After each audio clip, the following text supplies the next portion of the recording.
going on, everyone? Welcome back to my channel. May is here, which means it's time to discuss my most anticipated movies of the month. Before we begin, let me know in the comments which movies in May you're most looking forward to seeing. As always, this is just a reminder that these will be in order of release date and not ranked by how much I'm anticipating each movie. Also, make sure to hit that thumbs up button if you like these videos, as it helps me out immensely by getting my content out there. And if you're new here, I hope you consider hitting that subscribe button so you can stay up to date with more movie-related content like reviews and rankings on a near-daily basis. But let's not waste any more time, and let's get to the list. Obviously, this is not a comprehensive look of this month's releases, but the ones I'm most looking forward to are, in release order, Doctor Strange in the Multiverse of Madness, the latest installment in the Marvel Cinematic Universe that's getting plenty of hype and for good reason. For one thing, while not on Avengers Infinity War and Endgame levels, it looks like it'll be a pretty big event-level film for the MCU, with the exploration of the multiverse, as we see variants of Doctor Strange characters, as well as a few appearances from some surprise faces. Plus, it also marks the return of one of my favorite directors, Sam Raimi, in his first film in nearly a decade, who's proven to be a master at both the superhero genre and the horror genre. And his influence can clearly be felt in the trailer, with his signature camera setups and use of zombies and horror imagery utilized all throughout this. Though what'll be even more interesting is seeing Strange versus Elizabeth Olsen's Scarlet Witch, a character who we've got to explore quite a bit in last year's WandaVision, with this being almost the unofficial sequel to that show, but she's a character who we know is capable of a lot when she lets loose, but we also haven't seen her hit that point just yet, at least till now. So I think we should be in for plenty of really exciting fight scenes with the characters in between all the bizarre, weird worlds we're bound to explore. This was one of my most anticipated movies of the year, so I'm really excited for it, and it hits theaters on the 6th. The Sadness, which sees Taiwan succumb to a viral pandemic that transforms the peaceful citizens into sadistic, bloodthirsty maniacs, and a young couple must battle to be reunited before they too become infected. This had a festival release last year, and while it received its share of critical acclaim, it's also quickly gained a reputation for being one of the most brutal, disturbing zombie movies out there, with everyone who has seen it noting its sheer depravity in the midst of all its fast-paced action. I'm walking into this one really knowing only that much information, and while I'm not quite the biggest fan of films that just cross the line for the sake of it, judging by the reception so far, it seems like there will be some substance to go along with its style, so count me intrigued, and we'll see how disturbing this truly is when it hits Shudder on the 12th. Firestarter, the remake of the 1984 film of the same name, both of which being based on a Stephen King novel, focuses on a young girl who can set things on fire with her mind and learning how to cope with her new powers. I haven't seen the original Firestarter with Drew Barrymore, though I hear a lot of mixed things about it. But to my understanding, the original novel by Stephen King is supposed to be pretty good, and it sounds like this has the potential to be a compelling character study in the midst of its unsettling horror elements. From the footage I've seen of this, I think it can be good, though it's nothing that necessarily blew me away, and with Blumhouse, while always lining up intriguing projects, can be wildly hit and miss. That does have me approaching this one with a bit of caution. However, what has me holding out a lot of hope is that it is directed by Keith Thomas, who gave us the very creepy The Vigil from last year, so with someone who does know how to make a very effective horror movie directing, I think this will be at the very least fine, but we'll see when it hits theaters and Peacock on the 13th.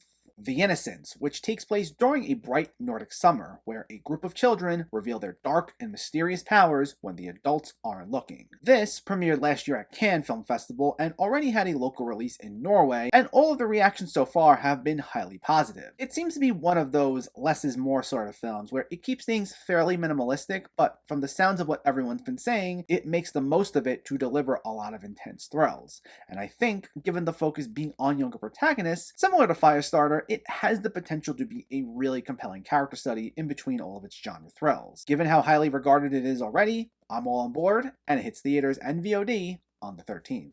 On the Count of Three, the feature directorial debut of Gerard Carmichael, which also stars him, along with Christopher Abbott, as two friends who take part in a suicide pact and decide to make the most out of their last day before taking their lives. Talk about something dark, but the catch is, it's also a dark comedy. This premiered at Sundance last year, where it received quite the amount of critical acclaim, and ever since I heard about it then, it was high on my radar, though word on its global release was pretty silent till just last month. The trailer makes it clear that it isn't going to make fun of such a delicate topic, and even though we'll see characters trading plenty of quips, it's also filled with a lot of emotion to go along with that. So I'm really excited to see how it all blends together in the final project when it hits theaters and VOD on the 13th.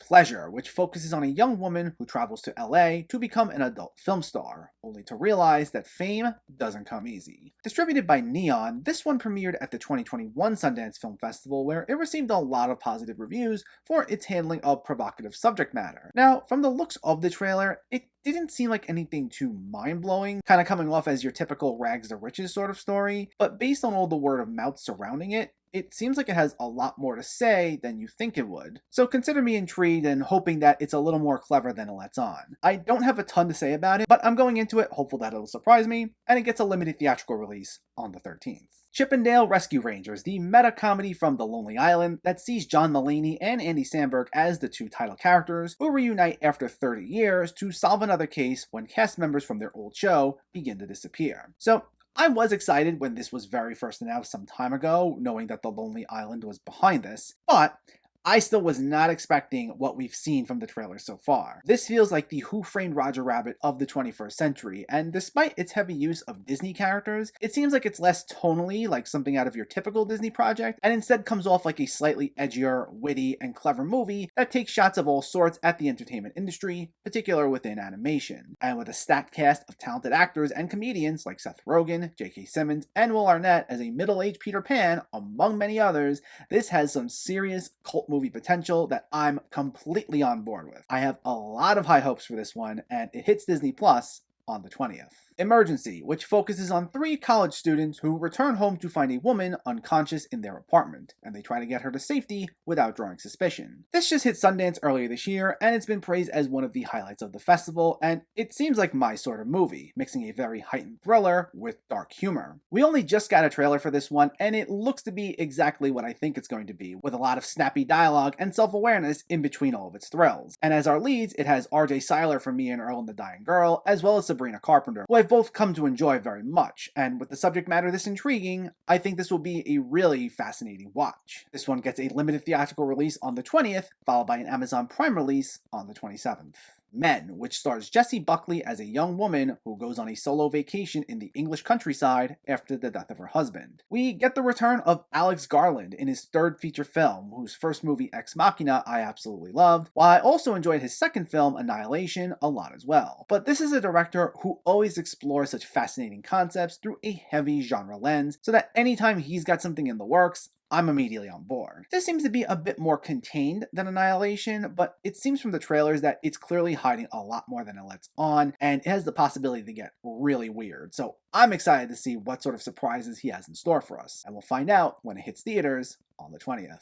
And finally, the Bob's Burgers movie, which sees the Belchers try to save their restaurant from closing as a sinkhole forms in front of it, while the kids try to solve a mystery that could save the restaurant. I have been eagerly awaiting this one for the past 2 years, as it was one of the many films that was most heavily delayed by the pandemic. I'm a big fan of Bob's Burgers the show. It might not be quite as good as it once was in my opinion, but it's still at least a nice source of amusing, rapid-fire little bits. And with the creative team behind the show, all behind this, I have nothing but the utmost faith here, especially as this was one of my most anticipated movies of the year. While, as I said, the Bob's Burgers show isn't quite on the same level as it was when it was in its prime, I am hoping we get some sort of Simpsons movie style treatment here, where, similar to that, there's just that much extra care put into this, and despite being released so many years after the show's prime, we get something akin to the show's glory days. So, we'll find out when it hits theaters on the 27th.